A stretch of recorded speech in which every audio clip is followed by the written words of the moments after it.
Hello, അപ്പോഴേ നമ്മുടെ കടയിലേ ഒരുപാട് പേര് ചേച്ചി ഗ്രീൻ പീസ് കറി ഉണ്ടാ ഗ്രീൻ പീസ് കറി ഉണ്ടാന്ന് ചോദിച്ചു വരുന്നൊരു കറിയാണ് ട്ടാ. കാരണം വേറെ ഒന്നുമില്ല, രണ്ടാഴ്ചയായിട്ട് ഞങ്ങൾ ഈ ഒരു ഗ്രീൻ പീസ് കറി ഉണ്ടാക്കൽ നിർത്തിയെന്ന് വെച്ച്. എന്താണെന്ന് വെച്ചാലേ, ഗ്രീൻ പീസ് വെള്ളത്തിലിട്ട് വേവിക്കാൻ നോക്കിയ സാധനം വേവില്ല, കല്ല് പോലെ കിടക്കും. എന്നിട്ട് തന്നെ ഞങ്ങൾ ഗ്രീൻ പീസിന് പകരം കിഴങ്ങറിയാണ് ട്ടോ വെച്ച് കൊടുത്തതെന്ന് വെച്ചാൽ. ഇപ്പം ഞാൻ 2-3 ദിവസമായപ്പോൾ ഗ്രീൻ പീസ് ഒന്നും കൂടി സ്റ്റാർട്ട് ചെയ്ത് നോക്കിയപ്പോഴെന്താണ്, ഗ്രീൻ പീസ് നന്നായിട്ട് വേഗം ഇപ്പം കിട്ടുന്ന ഗ്രീൻ പീസ് നല്ലതാണ്. എന്നാൽ പിന്നെ 1 കിലോ വാങ്ങിച്ചിട്ട് ഞാൻ കറി വെക്കാമെന്ന് വിചാരിച്ച് ഇന്നലെ വൈകുന്നേരം എന്ത് ചെയ്ത് കുതിരാനായിട്ട് വെള്ളത്തിലിട്ട് വെച്ചിട്ടാണ് പോയത് കേട്ടോ. ഇന്ന് രാവിലെ വന്നപ്പോഴേ കറി വെക്കാൻ പോണേന്ന് അത് കുക്കറിലേക്ക് ഇട്ട് കൊടുത്തിട്ടുണ്ട്. പിന്നെ ഇത് വേകാനുള്ള ആവശ്യത്തിനുള്ള വെള്ളവും കൂടി ചേർത്ത് കൊടുത്തിട്ടുണ്ട്. അപ്പം നമുക്കിത് വേവിക്കാനായിട്ട് അധികം സാധനങ്ങളൊന്നും വേണ്ട കേട്ടോ. കുറച്ച് ഉപ്പ് ഇടണം, അതേപോലെ തന്നെ ലേശം മഞ്ഞൾപ്പൊടി ഇട്ട് നമുക്കിത് വേവിച്ചെടുക്കാം. ഈ 2 ആഴ്ചക്ക് മുമ്പ് വരെയല്ലേ ഗ്രീൻ പീസ് വേവിക്കാൻ ഒരു 8 വിസിലായാലും വേവൂല, കല്ലുപോലെ കിടക്കും. പക്ഷേ ആ സ്ഥാനത്ത് ഇപ്പോൾ തന്നെ ഗ്രീൻ പീസ് 2 വിസിൽ മതി കേട്ടോ. അപ്പോഴേക്കും നമ്മുടെ ഗ്രീൻ പീസൊക്കെ വെന്തിട്ടുണ്ടാകും.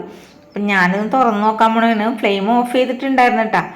എന്താണ് ഇതിൻ്റെ അവസ്ഥയെന്ന് അറിയാലോ എന്ന് ഓർത്ത് തുറന്ന് നോക്കിയപ്പോഴേ നമ്മൾ കറക്റ്റ് പാവം കേട്ടോ ഗ്രീൻ പീസ്. ഗ്രീൻ പീസ് കറിക്ക് കുറച്ച് നമുക്ക് കുറുകലും വേണം, കുറച്ച് ഗ്രീൻ പീസ് കടിക്കാനും വേണം. അപ്പം എന്താ ചെയ്യേണ്ടതെന്ന് വെച്ചാൽ, ഗ്രീൻ പീസ് ഈ കയ്യിൽ കൊണ്ടിട്ട് തന്നെ ഒന്ന് ഉടച്ചു കൊടുക്കണം. അപ്പം നമ്മളുടെ കറി നന്നായിട്ട് കുറുകാനുള്ള കുറുകലും കിട്ടും, അതേപോലെ കഴിക്കാനുള്ള ഗ്രീൻ പീസും കിട്ടും. അപ്പം ഞാനിങ്ങനെയാണ് ചെയ്യണത്. നല്ലോണം വേഗണ ഗ്രീൻ പീസൊക്കെയാണ് കിട്ടണമെങ്കിലല്ലേ 2 വിസിൽ മതി. അല്ലെങ്കിലല്ലേ കുറുക്ക് പോലെ വെന്ത് പോയാലല്ലേ ഗ്രീൻ പീസർക്ക് ടേസ്റ്റ് ഉണ്ടാവില്ല. കുറച്ച് കടിക്കാനും കിട്ടണം, കുറച്ച് കൊഴുപ്പും വേണം, എന്നാലേ ഗ്രീൻ പീസർക്ക് ടേസ്റ്റ് ഉണ്ടാവുള്ളൂ. അപ്പം ഞാനൊരു 1.5 സവാള അരിഞ്ഞെടുത്തേക്കണം ഇതിന് വേണ്ടിയിട്ട്. ഇനി നമ്മൾ ഉരുളിയിലേക്ക് ആവശ്യത്തിനുള്ള വെളിച്ചെണ്ണ ഒഴിച്ച് കൊടുത്തിട്ടുണ്ട്. എണ്ണ ചൂടായപ്പോഴേക്കും കടുകും കൂടി ഇട്ട് കൊടുത്തിട്ടുണ്ട്. ഇനി ഇതിലേക്ക് ഞാൻ 1 സ്പൂണ് ഇഞ്ചി വെളുത്തുള്ളി പേസ്റ്റാണ് ചേർത്ത് കൊടുത്തേക്കണത്.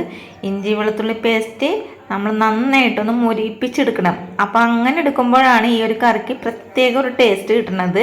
അപ്പോൾ ആദ്യം തന്നെ നമ്മൾ കടുക് ഇട്ടതിന് ശേഷം ഇഞ്ചി വെളുത്തുള്ളി പേസ്റ്റ് ഇട്ട് കഴിഞ്ഞിട്ട് വേണം സവാള ഇടണമെങ്കിൽ ഈ ഒരു കറിക്ക്.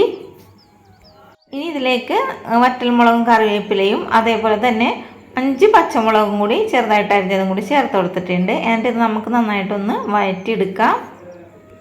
സവാളയ്ക്ക് ഇത്രയും വഴറ്റാൽ മതി കേട്ടോ. ഇനി ഇതിലേക്ക് പൊടികൾ ചേർത്ത് കൊടുക്കാം. ഇതിനായിട്ട് 1.5 സ്പൂൺ മുളക് പൊടിയും 1/2 സ്പൂൺ മഞ്ഞൾപ്പൊടിയും ചേർത്ത് കൊടുത്തിട്ടുണ്ട്. അതേപോലെ തന്നെ നമ്മളിതിലേക്ക് ചേർത്ത് കൊടുക്കാൻ പോണത് ചിക്കൻ മസാലയാണ് കേട്ടോ. അതൊരു 2 സ്പൂണോളം ചിക്കൻ മസാലയും ചേർത്ത് കൊടുത്തിട്ടുണ്ട്.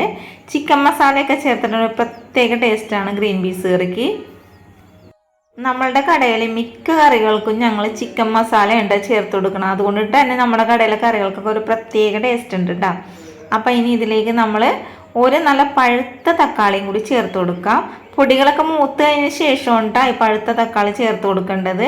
എന്നിട്ട് ജസ്റ്റ് ഒന്ന് മിക്സ് ചെയ്ത് കൊടുത്താൽ മതി. തക്കാളി ഉടഞ്ഞു പോകേണ്ട ആവശ്യമില്ല. ഇനി ഇതിലേക്ക് നമ്മൾ വേവിച്ച് വെച്ചിരിക്കുന്ന ഗ്രീൻ പീസില്ലേ അതും കൂടി ചേർത്ത് കൊടുക്കാം. തക്കാളി ചേർക്കുമ്പോഴല്ലേ ഒട്ടും പുളിയില്ലാത്ത തക്കാളി തന്നെ ചേർത്ത് കൊടുക്കണം കേട്ടോ. കാരണം എന്ന് വെച്ചാൽ ഗ്രീൻ പീസിൽ പുളിയുള്ള തക്കാളി ചേർത്തിട്ടുണ്ട്, പുളി കയറി പിടിക്കും, അപ്പോൾ ഒരു ടേസ്റ്റ് കുറവുണ്ടാവും. അതുകൊണ്ടിട്ടാണ്.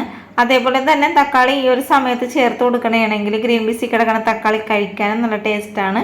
പിന്നെ നമ്മളുടെ ഈ ഒരു കറിയിൽ തക്കാളി ഇങ്ങനെ കിടക്കണ കാണുമ്പോൾ തന്നെ ഒരു ഭംഗിയുമാണ്. അപ്പോൾ അതുകൊണ്ടിട്ട് ഈ ഒരു സമയത്താണ് ഞങ്ങൾ തക്കാളി ചേർത്ത് കൊടുക്കുന്നത്. ഈ ഒരു കറിയെ ഇങ്ങനെ കഴിക്കാനും നല്ല ടേസ്റ്റാണ്. പക്ഷേ അത് വേണ്ട, കുറച്ചും കൂടി ടേസ്റ്റ് കൂട്ടിയാലല്ലേ നമ്മുടെ കടയിൽ ഗ്രീൻ പീസ് കറിയും ചോദിച്ചു ഇനിയും വരുള്ള ആൾക്കാർ. അപ്പോൾ അതുകൊണ്ടിട്ട് തന്നെ ഞങ്ങളെന്താ ചേർക്കണേന്ന് അറിയാമോ? 1/2 മുറി തേങ്ങ ചിരകിയിട്ട് നല്ല കട്ടി തേങ്ങാപ്പാൽ ആദ്യം വെള്ളം ചേർക്കാതെ എടുത്തതാണ്, അത് ഇതിലേക്ക് ചേർത്ത് കൊടുത്തിട്ടുണ്ട്. തീർന്നില്ല മക്കളെ, ഒരു കാര്യം കൂടി ഉണ്ട്. ഇനി എന്താണ് ഇവിടെ ഒഴിക്കാൻ പോണെന്നല്ലേ, വേറൊന്നുമല്ല, പാക്കറ്റ് പാലില്ലേ അത് നമ്മൾ ചായക്കടയിൽ നമ്മൾ തിളപ്പിച്ചിടണോണ്ട് നല്ല ചൂടുണ്ടാവും കേട്ടോ. അത് 1 ഗ്ലാസ് ഒഴിച്ചു കൊടുത്തിട്ടുണ്ട്. അപ്പം ഞാനൊക്കെ കറി വെക്കുമ്പോൾ ശരിക്കും പറഞ്ഞാൽ തേങ്ങാപ്പാൽ മാത്രം ഒഴിച്ചിട്ടായിരുന്നു കറി വെച്ചത്. ഈ കട തുടങ്ങിയ പിന്നെ നമ്മളുടെ കടയിൽ പാചകത്തിന് ഗോപൻ ചേട്ടൻ നിൽക്കുമല്ലോ, ആ ചേട്ടൻ 3-4 കടയൊക്കെ കച്ചവടം ചെയ്ത ആളാണ്. അതേപോലെ പാചകത്തിന് കല്യാണ ആവശ്യത്തിനൊക്കെ പാചകം ചെയ്യാൻ പോയിട്ടുണ്ട്. അപ്പം ചേട്ടൻ പറഞ്ഞു തന്ന ട്രിക്കാണ് നമ്മളുടെ ഈ ഒരു പാക്കറ്റ് പാലും കൂടി ഒഴിച്ചാൽ കൂടുതൽ ടേസ്റ്റ് ഉണ്ടാവും. അങ്ങനെയാണ് ഞാൻ ഈ ഒരു ഐഡിയ കണ്ടുപിടിച്ചത് കേട്ടോ. ഇനി ഇതിലേക്ക് കുറച്ച് ഉപ്പും കൂടി ഞാൻ ചേർത്ത് കൊടുത്തു, ഉപ്പുണ്ടായിരുന്നില്ല.